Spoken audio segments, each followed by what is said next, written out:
और अब देखिए तस्वीर चारों राज्यों में लगभग साफ हो चुकी है। मध्य प्रदेश, राजस्थान, छत्तीसगढ़ में बीजेपी की सरकार बनती हुई साफ तौर पर फिलहाल दिखाई दे रही है। मध्य प्रदेश में स्थिति बिल्कुल स्पष्ट है, वहां कोई इफ और बट अब नहीं बचा है। मेरे साथ आज स्टूडियो में राजीव रंजन तो हैं ही, विनोद शर्मा पहले से बैठे हैं, हिंदुस्तान टाइम्स के पॉलिटिकल एडिटर हैं, हमारी editor in chief Anuradha Prasad आ गई हैं, बीजेपी से गुरु प्रकाश हैं और कांग्रेस से चरणजीत सिंह सापरा आ गए हैं। दोनों के चेहरे देखकर आप अंदाजा लगा सकते हैं कि नतीजों का रिफ्लेक्शन, उनकी परछाई किस तरह से दोनों के चेहरों पर दिखाई दे रही है।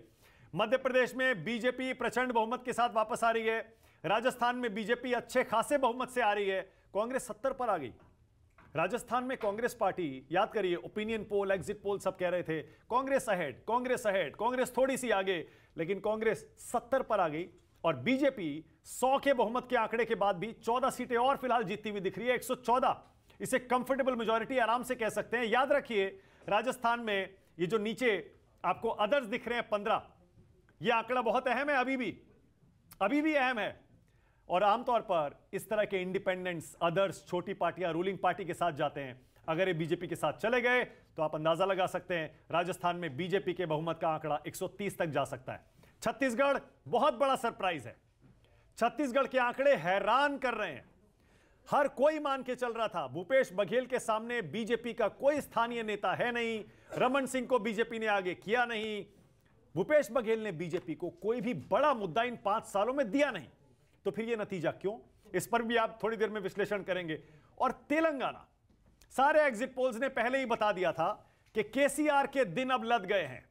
बीआरएस 10 साल के बाद सत्ता से बाहर जा रही है और कांग्रेस पार्टी ने बिल्कुल वही करके दिखा दिया। राहुल गांधी के नेतृत्व में भारत जोड़ो यात्रा हो या फिर तेलंगाना में डीके शिव कुमार के बारे में जैसे अनुराधा जी बता रही थी, तेलंगाना में कांग्रेस पार्टी की रणनीति को शेप करने में, उसे जमीन पर उतारने में डीके शिव कुमार ने बहुत अहम रोल अदा किया है। कर्नाटक के डिप्टी सीएम हैं, कर्नाटक के पीसीसी चीफ भी हैं, लेकिन क्योंकि दक्षिण का राज्य है तेलंगाना, इसीलिए कांग्रेस के नेतृत्व ने दिल्ली से तेलंगाना की जिम्मेदारी डीके शिव कुमार को दी और नतीजा आपके सामने है।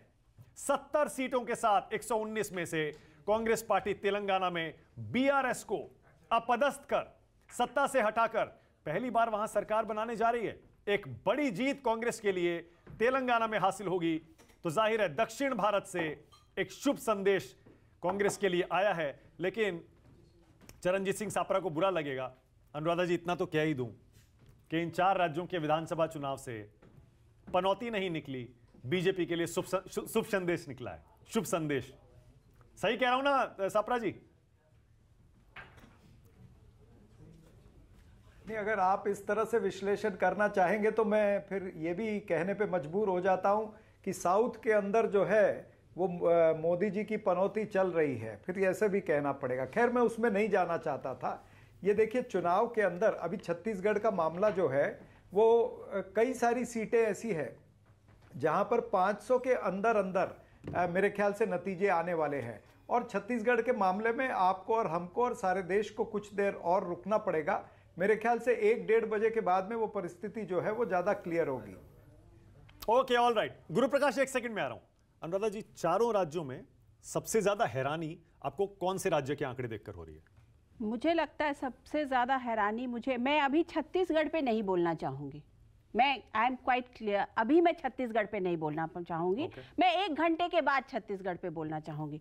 लेकिन हाँ, हैरानी वाला आंकड़ा जो है वो है मुझे ऑफ कोर्स मध्य प्रदेश। जब हमारा एग्जिट पोल आया था मानक, और हमारे राजीव रंजन ने पहले ही बोल दिया है, तो मुझे समझ में नहीं आया कि क्या हो रहा है, क्योंकि मेरे ऑफिस के अंदर के लोग जो वहाँ के ग्राउंड की रियलिटी बता रहे हैं वो अलग बोल रहा है और सर्वे अलग बता रहा है। तो मैंने 2 दिन अपना फोन बंद कर दिया एक एग्जिट पोल आने के बाद, और इतनी गालियां हम लोगों को पड़ी न्यूज़ 24 और चाणक्य को सर्वे के बाद, क्योंकि उन लोगों ने ये मान लिया था कि वहां पर मध्य प्रदेश में कांग्रेस की गवर्नमेंट आ रही है।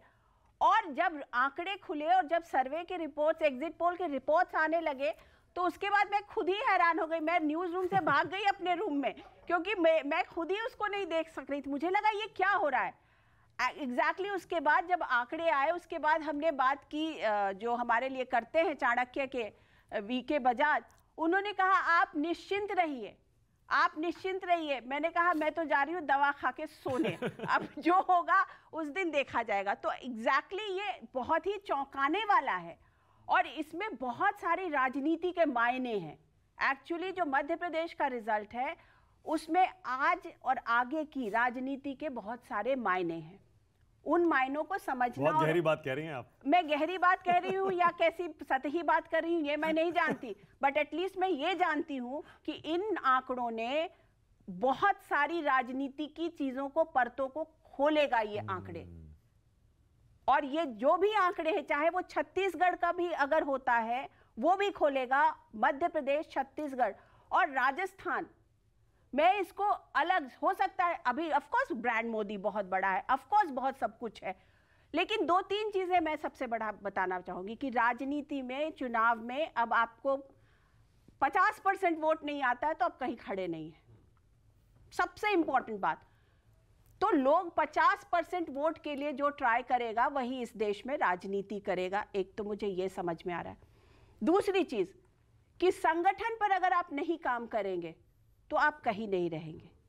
और तीसरी चीज जो सबसे इंपॉर्टेंट है वो है, चाहे आप उसको रेवड़ी कह ले, चाहे आप उसको फ्रीबी कह ले, चाहे आप उसको लोगों को हेल्प करना कह ले, चाहे आप उसको कुछ भी कह ले, लेकिन ये जो गिव एंड टेक की राजनीति होने वाली है, ये बहुत बड़ी राजनीति होने वाली है। मैं आपसे इसी से जुड़ा हुआ एक सवाल पूछ लेता हूं फिर। आपने कहा रेवड़ी या जो कल्याणकारी योजनाएं हैं, फ्रीबीज हैं, उन्होंने इंपॉर्टेंट रोल प्ले किया है।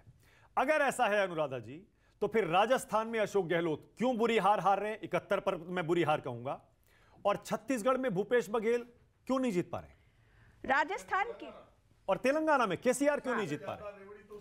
हाँ। जी, सबसे पहले राजस्थान की अगर बात करते हैं तो राजस्थान जो है वो भी एक हिंदी पट्टी का स्टेट है और वहां पर एक कॉम्बिनेशन बना जो कि मुझे लगता है गुजर, जाट, मीणा, इनका कॉम्बिनेशन जो बना है वो अगेंस्ट कांग्रेस गया है। ब्राह्मण है जो हमारा सर्वे बता रहा है। हाँ, ब्राह्मण भी गए, लेकिन ये एक इम्पोर्टेंट है।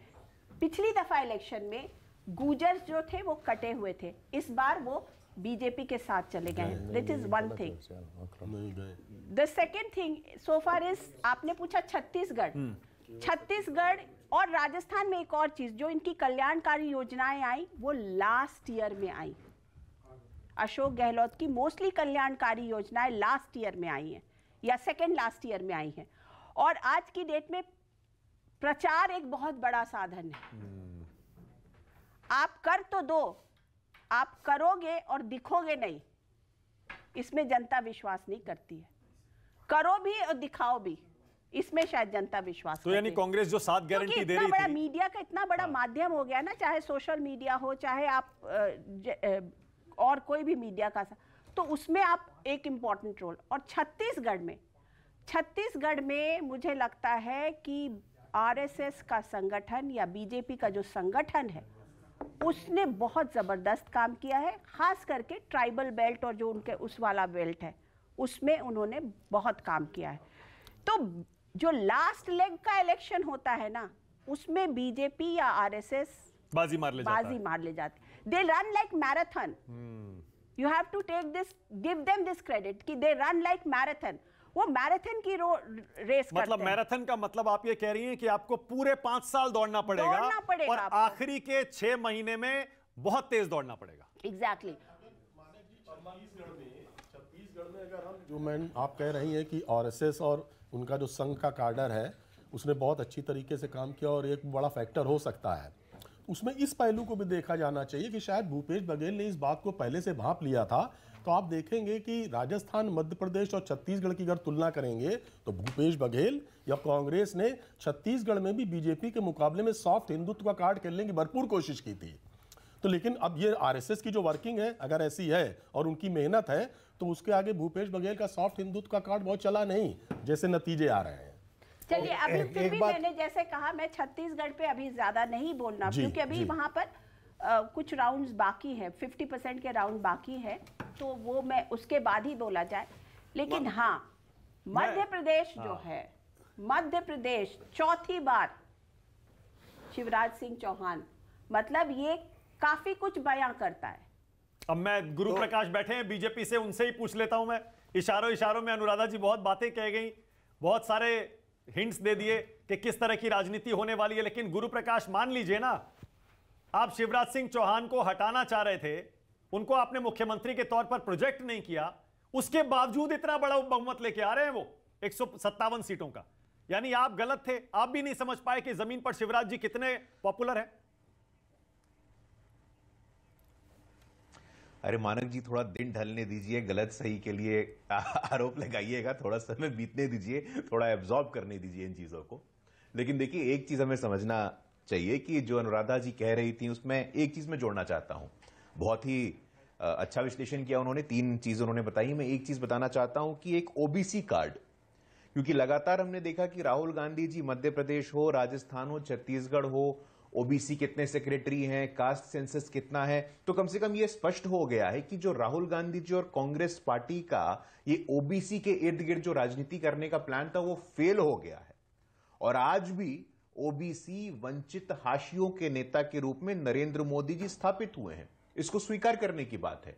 आप ओबीसी करेंगे, मानक जी कल भी मैं देख रहा था, कांग्रेस पार्टी ने अपनी एक सूची जारी की थी ट्विटर पे कि वो इलेक्शन ऑब्जर्वर्स के रूप में लगभग 15-20 नेता थे, उसमें मात्र एक ओबीसी, मात्र एक दलित, मात्र एक महिला।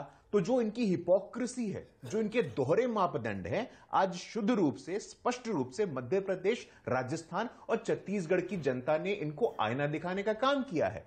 शिवराज सिंह चौहान क्या है? तो ओबीसी है। तो ये एक चौथा पॉइंट हो सकता है। मैं अनुराधा जी के विश्लेषण में एक और पॉइंट ऐड करना चाहता हूं कि चाहे आपका कास्ट सेंसस का कार्ड हो या आपकी ओबीसी के इर्द गिर्द राजनीति का कार्ड हो, वो अब डन एंड डस्टेड हो गया है, इसको स्वीकार करना चाहिए।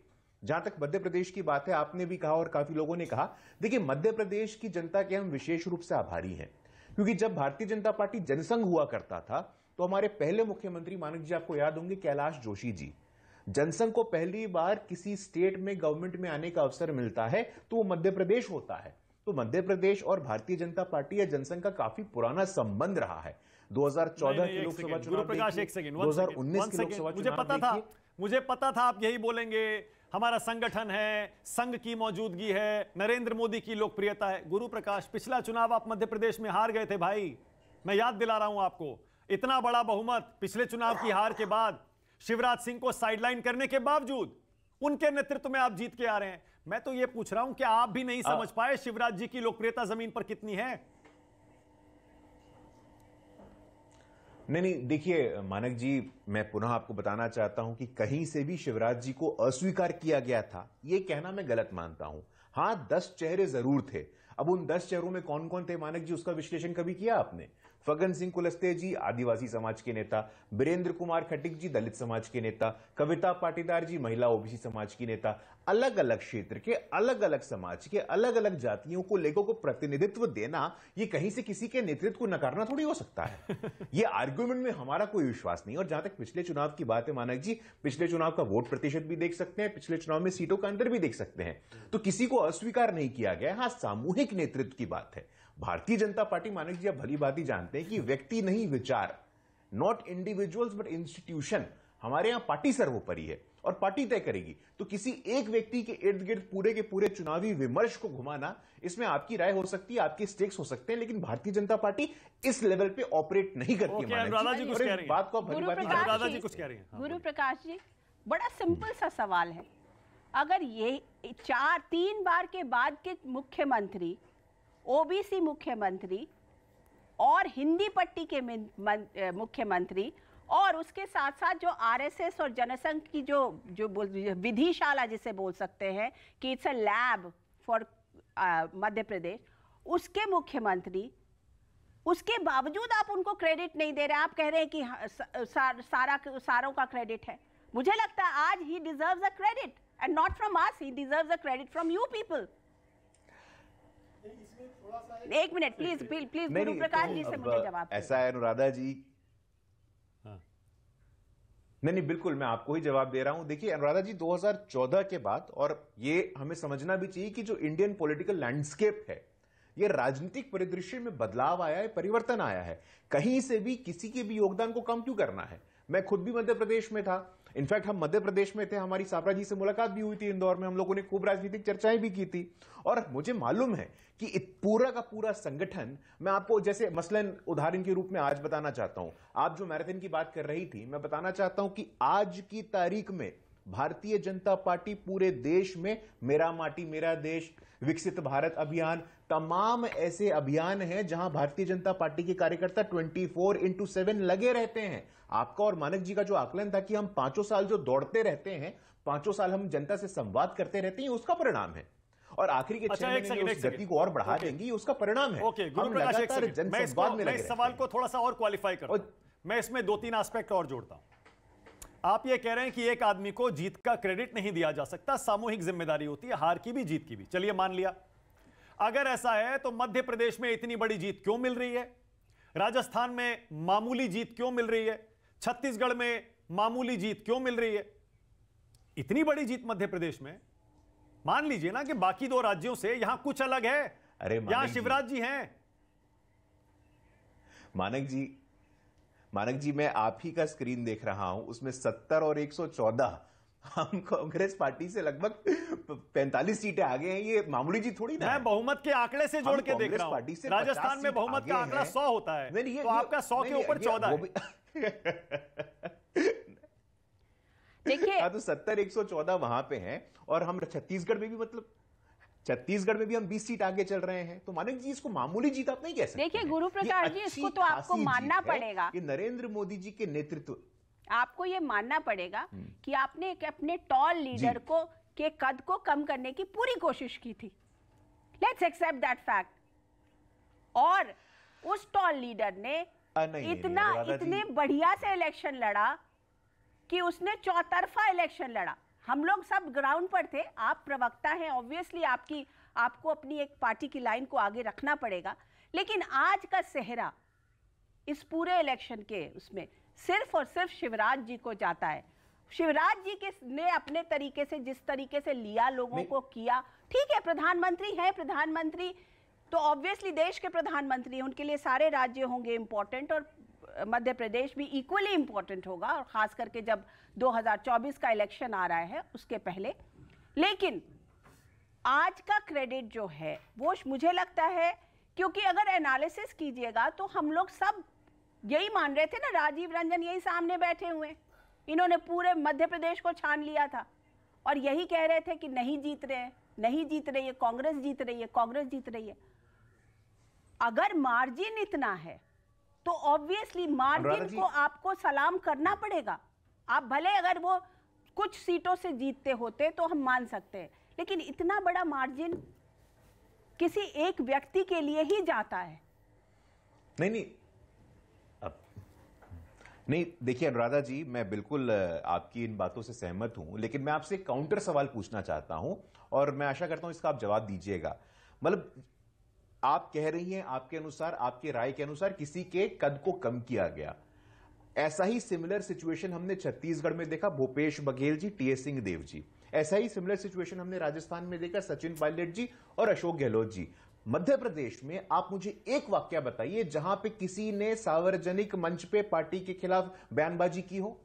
आप मुझे एक इंस्टेंस बताइए जहां पे शिवराज सिंह चौहान जी ने कुछ बोला हो, भारतीय जनता पार्टी में किसी ने कुछ बोला हो। यह अनुशासन की बात है। जब हम पार्टी विथ अ डिफरेंस की बात करते हैं तो हमें यह समझना चाहिए कि हम एक अनुशासनात्मक संगठन होने के नाते पार्टी को सर्वोच्च रखते हुए व्यक्तिगत प्राथमिकताओं को सेकेंडरी रखते हैं। और इस नाते ये कह रहे हैं कि सामूहिक नेतृत्व के साथ साथ, और निश्चित रूप से मैं आपके पूरे सवाल का सिर्फ एक लाइन में जवाब दूंगी। मैं आपके पूरे सवाल का एक लाइन में जवाब दे रही हूं कि जिस दिन इलेक्शन का कैंपेन शुरू हुआ था उस दिन शिवराज सिंह चौहान जी का नाम लेना भूल गए थे लोग, बस। इसके अलावा मैं उसके बाद 2 इंस्टेंस और जोड़ देता हूं। शिवराज जी को ये क्यों कहना पड़ा कि आप चाहते हैं या नहीं चाहते हैं कि मैं मुख्यमंत्री बनूं? शिवराज जी का नाम दूसरी तीसरी लिस्ट में क्यों आया? खैर चलिए, राजीव रंजन। मैं बात बहुत सही सवाल उन्होंने गुरुप्रकाश जी ने उठाया, मैडम ने जवाब दिया। इसमें जोड़ना मैं ये चाहता हूं कि जब भी किसी भी संस्थान में, किसी भी पार्टी में असहमति की आवाज भी सुनाई देती है तो उसको लोकतांत्रिकरण कहते हैं। उसको डेमोक्रेटाइजेशन कहते हैं उस ऑर्गेनाइजेशन का। इसमें मैं इसलिए भी कहता हूं कि न्यूज़ 24 चाणक्य ने एमपी में 151 सीटें दी और मैंने व्यक्तिगत तौर पे कहा कि मैं इससे सहमत नहीं हूं और बीजेपी की एमपी में कांग्रेस की सरकार आ सकती। मैंने कहा राजस्थान में बीजेपी की आएगी, तेलंगाना में सुनामी है कांग्रेस की, लेकिन मैं गलत हो गया। मैम को फोन इसलिए भी बंद करना पड़ा कि लोगों ने कहा कि तुम्हारे ही चैनल का एग्जीक्यूटिव एडिटर तो एमपी में कांग्रेस की कह रहा है और जो रोज घूमता है, और टुडे चाणक्य बीजेपी कह रहा है। तो हमें ये आजादी अगर इस संस्थान में बोलने की है कि हम अपना देखा हुआ भी बोलते हैं और लोगों के सामने रखते हैं, तो एक डेमोक्रेटिक और संस्थान में हम हैं, हमें पूरी आजादी है बोलने की। जिन लोगों की आजादी नहीं है उन्हें सोचना चाहिए कि वहां क्या है। बिल्कुल सही। और अगर असहमति की आवाज नहीं आती है। हाँ। एक मैं विष्णु जी, थोड़ी सी बात से केवल 2 वाक्यों में कहूंगा। एक थोड़ा सा हल्का सा कंट्राडिक्शन दिखता है, गुरु प्रकाश आ रहा हूं और वो कंट्राडिक्शन ऐसे दिखता है कि हो सकता है कुछ लोगों को मेरी बात अच्छी न लगे, कि जब भारतीय जनता पार्टी में राज्य का प्रसंग आता है तो हम सामूहिक नेतृत्व और कई विकल्पों की बात करते हैं। हाँ।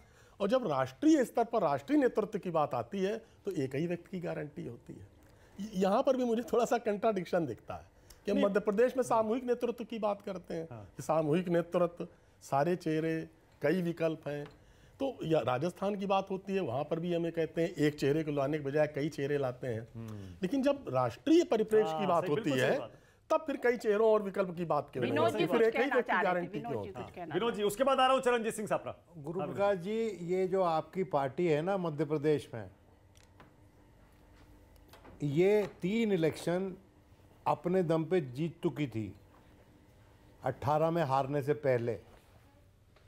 ये पार्टी कार्डर ओरिएंटेड पार्टी है, कुशाभाऊ ठाकरे ने बनाई थी मध्य प्रदेश में। ये कभी इंडिविजुअल ओरिएंटेड पार्टी नहीं रही है। और 18 में जो आपके आज के गारंटी वाले नेता हैं, हमारे प्रधानमंत्री हैं, जब उन्होंने और अमित जी ने वहाँ कैंपेन किया तो आपकी पार्टी हार गई। और अब शिवराज जी ने जब मुख्य तौर पे वहाँ कैंपेन किया, शिवराज जी ने इसको अपने आप पे एक रेफरेंडम बना के कैंपेन किया और उस रेफरेंडम पे मोहर लगाई वहाँ की जनता ने। मैं समझता हूँ कि अगर हम एक फेडरल पॉलिटी में रहते हैं तो हमको प्रांतों में सिपहसालार चाहिए, जैसे कि अटल जी और अडवाणी जी के टाइम में होता था। ये उस ज़माने के बने हुए हैं। शिवराज जी, वसुंधरा जी और रमन सिंह जी, ये जितने भी आपके रथ पे घोड़े लगे हुए हैं, ये उस ज़माने के बने हुए हैं। और आखिर में वो राजस्थान की बात मैं कहना चाहता था काफ़ी देर से। देखिए, राजस्थान का प्रोजेक्शन जो है ना अनुराधा, सिर्फ एक संस्था को सही पता चला, वो थे फलोदी के सट्टा बाजार के लोग।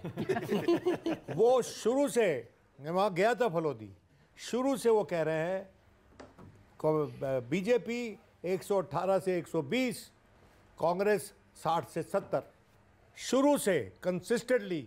कल रात को, उससे पहले और 7-8 दिन पहले जब मैं उनसे मिलने गया था, तो मेरा यह मानना है कि जो शिवराज जी हैं उनके माथे पे भी सेहरा बंधना चाहिए। और प्रधानमंत्री की गारंटी तो पूरे देश के लिए है, सिर्फ मध्य प्रदेश के लिए तो है नहीं।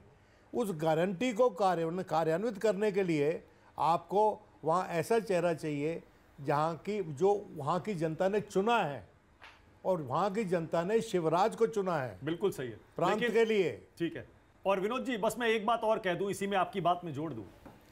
अगर सिर्फ मध्य प्रदेश में बीजेपी अच्छा प्रदर्शन कर रही होती और सिर्फ एमपी जीत रही होती तो हम ये कह सकते थे कि शिवराज डिसाइसिव फैक्टर थे, और हो सकता है कि मध्य प्रदेश में वो साबित हो भी गए। लेकिन छत्तीसगढ़ और राजस्थान में भी बीजेपी कंफर्टेबली जीत रही है, वही पॉइंट जो गुरु प्रकाश कह रहे थे।